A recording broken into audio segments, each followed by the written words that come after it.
Hello friend, সবাইকে স্বাগত জানাই নতুন একটি ভিডিওতে। এই মুহূর্তে যে আপডেটটির দিকে আমরা নজর রাখবো সেটি হচ্ছে শিক্ষক নিয়োগ দুর্নীতি মামলা সুপ্রিম কোর্টে। উচ্চ প্রাথমিক এবং প্রাথমিক নিয়োগে দুর্নীতি হয়েছে এমন অভিযোগে কলকাতা হাইকোর্টের সিঙ্গেল বেঞ্চ এবং ডিভিশন বেঞ্চ নিয়োগ দুর্নীতির তদন্তের জন্য সিবিআই তদন্তের নির্দেশ দিয়েছিলেন।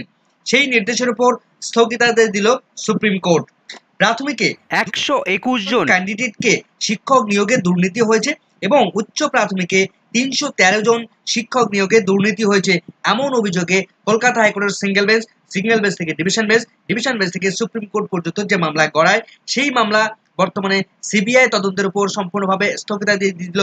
আগামী দু সপ্তাহ পর্যন্ত সিবিআই তদন্ত করতে পারবে না। তো বিস্তারিত জানবো আমরা এই ভিডিওর মধ্যে, কি কি ঘটনা ঘটেছিল কোন শিক্ষক নিয়োগের ক্ষেত্রে, বিস্তারিত আমরা জানবো। তো ভিডিও শুরু করার আগে বলে রাখবো বন্ধুরা, যারা চ্যানেলটিতে নতুন আছেন অবশ্যই একটু সাবস্ক্রাইব করে রাখার অনুরোধ রইল। পাশে থাকা বেল আইকনটি অবশ্যই অন করে রাখবেন এই ধরনের নিত্য নতুন আপডেট পাওয়ার জন্য। তো চলুন বন্ধুরা, ভিডিওটি শুরু করা যাক। শিক্ষক নিয়োগ দুর্নীতি মামলায় সুপ্রিম কোর্ট থেকে আপাতত স্বস্তি মিলল রাজ্যের। জিটিএ শিক্ষক নিয়োগ দুর্নীতিতে সুপ্রিম কোর্ট ইতিমধ্যে স্থগিতাদেশ দিয়ে দিল সিবিআই তদন্তের উপর। জিটিএর মধ্য দিয়ে পাহাড়ে বেশ কিছু কর্মী তারা অস্থায়ীভাবে চাকরি করত। তো সেক্ষেত্রে সেই অস্থায়ী কর্মীদের থেকে প্রাথমিকে 121 জন ক্যান্ডিডেটকে স্থায়ীভাবে চাকরি দেয় জিটিএ। সেখানে স্বজন পোষণের অভিযোগ ওঠে, সেখানে নিয়োগের অ্যাকচুয়াল যে রুলস, সেই রুলস মেনে সেখানে নিয়োগ করা হয়নি। তার পাশাপাশি উচ্চ প্রাথমিকেও 313 জন ক্যান্ডিডেটকে ইচ্ছাকৃতভাবে তাদেরকে নিয়োগ করা হয়। সেই নিয়োগের উপর সিবিআই তদন্ত দিয়েছিল কলকাতা হাইকোর্ট। সেই তদন্তের উপর সম্পূর্ণভাবে স্থগিতাদেশ দিয়ে দিলেন সুপ্রিম কোর্টের মাননীয় বিচারপতি বি.আর. গভর্নর মহাশয়।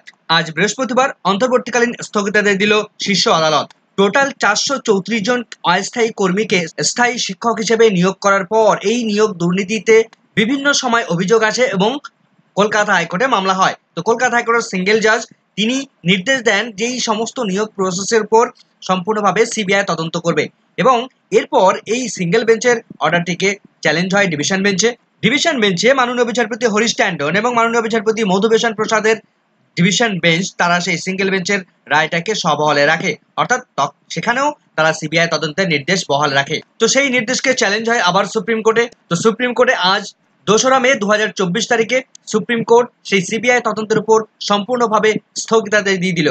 পিটিশনার এবং রেসপন্ডেন্ট উভয় পক্ষকে আগামী 2 সপ্তাহের মধ্যে তাদের এফিডেভিট ফাইল জমা করতে হবে। তারা কি কি তথ্য দিতে চায়, কিভাবে নিয়োগ প্রসেসটা হয়েছিল, সমস্ত বিষয়ে আগামী 2 সপ্তাহের মধ্যে সমস্ত এফিডেভিট ফাইল তারা সুপ্রিম কোর্টে জমা করতে হবে এবং আগামী 2 সপ্তাহ পরে গিয়ে এই মামলাটি পুনরায় শুনানির জন্য উঠতে চলেছে সুপ্রিম কোর্টে। পাহাড়ে 313 জন অস্থায়ী শিক্ষককে আপার প্রাইমারিতে নিয়োগ করার অভিযোগ আসে প্রকাশ্যে। সেই সঙ্গে 121 জন শিক্ষককে প্রাথমিকে নিয়োগ করার অভিযোগ আসে।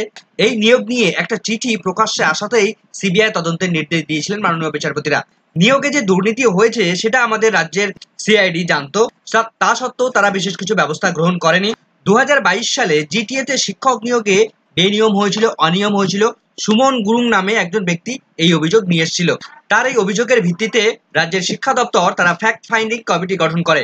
গোটা ঘটনার তদন্ত শুরু করেছিল এই ফ্যাক্ট ফাইন্ডিং কমিটি এবং সেই ফ্যাক্ট ফাইন্ডিং কমিটি তারা একটা রিপোর্ট সাবমিট করে এবং সেই রিপোর্ট শিক্ষা দপ্তরকে সাবমিট করে। তো সেই মামলাটি কলকাতা হাইকোর্টের সিঙ্গেল জাজ থেকে শুরু করে ডিভিশন বেঞ্চ সমস্ত স্তরেই সিবিআই তদন্তের নির্দেশ দিয়েছিল এবং সেই তদন্তকে সমস্ত রকম তদন্ত যাতে না হয়, সিবিআই যাতে তদন্ত না করে, তার জন্য সুপ্রিম কোর্টে এই মামলাটি চ্যালেঞ্জ হয় এবং সুপ্রিম কোর্ট আজ এই নিয়োগ প্রক্রিয়ায় সিবিআই তদন্তের উপর সম্পূর্ণভাবে স্থগিতাদেশ দিয়ে দেয় এবং আগামী 2 সপ্তাহ পরে গিয়ে এই মামলাটি পুনরায় শুনানি রয়েছে।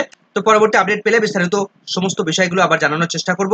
আপাতত এই ভিডিওটি ভালো লাগলে অবশ্যই লাইক এবং কমেন্ট করে যাবেন। চ্যানেলটিতে নতুন হলে অবশ্যই সাবস্ক্রাইব করে রাখার অনুরোধ রইল। সকলকে ধন্যবাদ।